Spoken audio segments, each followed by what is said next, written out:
Hoje, a gente vai mergulhar na história de uma marca que, convenhamos, faz parte da vida de milhões de brasileiros: o Pão de Açúcar. O que acontece quando um gigante desses, um nome tão familiar, se vê encurralado por uma dívida bilionária? É uma situação, para dizer o mínimo, delicadíssima. E o número no centro de toda essa história é este aqui: 4,5 bilhões de reais. É uma montanha de dinheiro, e é exatamente essa dívida que o Grupo Pão de Açúcar está correndo contra o tempo para renegociar. A sobrevivência da empresa depende disso. E o protagonista, claro, é o Grupo Pão de Açúcar, o famoso GPA. Uma marca que é praticamente sinônimo de supermercado no Brasil e que, de repente, se viu numa encruzilhada financeira gigantesca. Pois é, essa é a grande pergunta que paira no ar. Como é que uma empresa com essa história, com essa força, chegou nesse ponto? Bom, é isso que a gente vai desvendar agora. Vamos lá. Ok, mas antes de falar da crise em si, é fundamental entender o que é o GPA, qual o tamanho dele e por que essa empresa é tão relevante para o nosso mercado. Então, olha só a dimensão disso. O GPA não é pouca coisa. É um dos pilares do varejo de alimentos no Brasil. São centenas de lojas, marcas que estão no nosso dia a dia. A escala é imensa. E o impacto na economia e, claro, na vida de dezenas de milhares de funcionários é direto. E a história é fascinante, né? Começou lá atrás com uma doceria de bairro em São Paulo, aí, nas mãos do Abílio Diniz, virou um verdadeiro império. Mas essa trajetória de crescimento também abriu as portas para o capital estrangeiro, o que culminou, depois de muita disputa, na tomada de controle total pelo grupo francês Casino, lá em 2012. Um momento que mudou tudo. Certo. Então, como é que esse legado de sucesso e crescimento acabou desaguando nesse problema bilionário? Vamos agora conectar os pontos e entender os eventos que levaram a essa situação. Aqui a gente começa a ver a tempestade se formando passo a passo. A venda de um ativo valioso como a rede colombiana Éxito foi um sinal claro de que precisavam de dinheiro, e rápido. Mas não foi o suficiente. Os alertas das agências de risco foram ficando cada vez mais altos, as notas de crédito caindo, até que, em março de 2024, a situação ficou insustentável. E esse quadro aqui explica bem o porquê. Não basta olhar para a dívida total, que já era enorme, mais de 4 bilhões. O problema de verdade, o que acendeu o alerta vermelho, foi a dívida de curto prazo. 1 bilhão e 700 milhões que precisavam ser pagos logo. Soma a isso o custo altíssimo para carregar essa dívida e mais uma conta para pagar para Casas Bahia, bom, o caixa simplesmente não ia aguentar. Diante dessa pressão toda, o GPA precisou agir.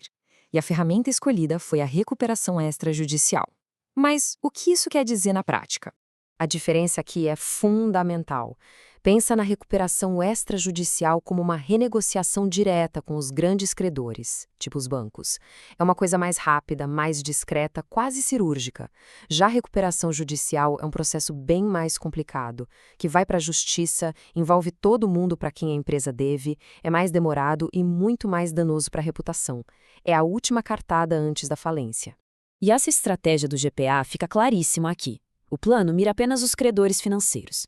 Fornecedores, parceiros, funcionários, todos ficaram de fora. E por que isso? Para garantir que a operação do dia a dia não pare, para que as prateleiras continuem cheias, as lojas funcionando e os salários sendo pagos. A roda precisa continuar girando. Agora, vamos ver como o mercado reagiu a tudo isso.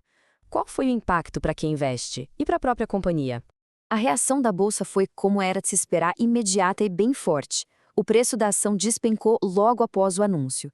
É o reflexo da enorme incerteza que um processo desses gera no mercado. Ninguém sabe ao certo o que vai acontecer. Para quem tinha as ações do GPA, o impacto foi direto no bolso. O golpe mais duro foi a saída do Ibovespa, o principal índice da nossa bolsa. Isso obriga fundos de investimentos gigantes a venderem suas posições, o que joga o preço ainda mais para baixo e cria uma volatilidade enorme. Por outro lado, para a empresa, esse plano foi um verdadeiro balão de oxigênio. Deu o fôlego que eles precisavam desesperadamente. Suspende a pressão dos pagamentos, libera a caixa e, o mais importante, permite que a diretoria foque em arrumar a casa, em melhorar a operação, em vez de passar o dia inteiro só apagando incêndio com o credor. Muito bem, o plano está na mesa, está em andamento. Mas e agora? Quais são os próximos capítulos dessa novela? Existem alguns cenários possíveis. Os próximos meses são absolutamente cruciais. O desfecho deve cair em um desses 3 cenários. O ideal, claro, é que tudo seja aprovado rapidinho. O cenário mais provável talvez envolva um pouco mais de negociação. E o pior de todos, o mais perigoso, é se eles não conseguirem um acordo. Aí o caminho seria a recuperação judicial, que é bem mais turbulenta. E tudo isso nos leva a uma reflexão final, que é, no fundo, a mais importante de todas. Olha, esse plano bilionário comprou tempo. Um tempo valiosíssimo. Mas os problemas de gestão e financeiros que levaram a empresa até aqui ainda precisam ser resolvidos na raiz. A grande questão que fica é: essa cota de salvamento vai ser suficiente para virar o jogo de verdade e garantir o futuro de uma das marcas mais icônicas do Brasil? Só o tempo vai dizer.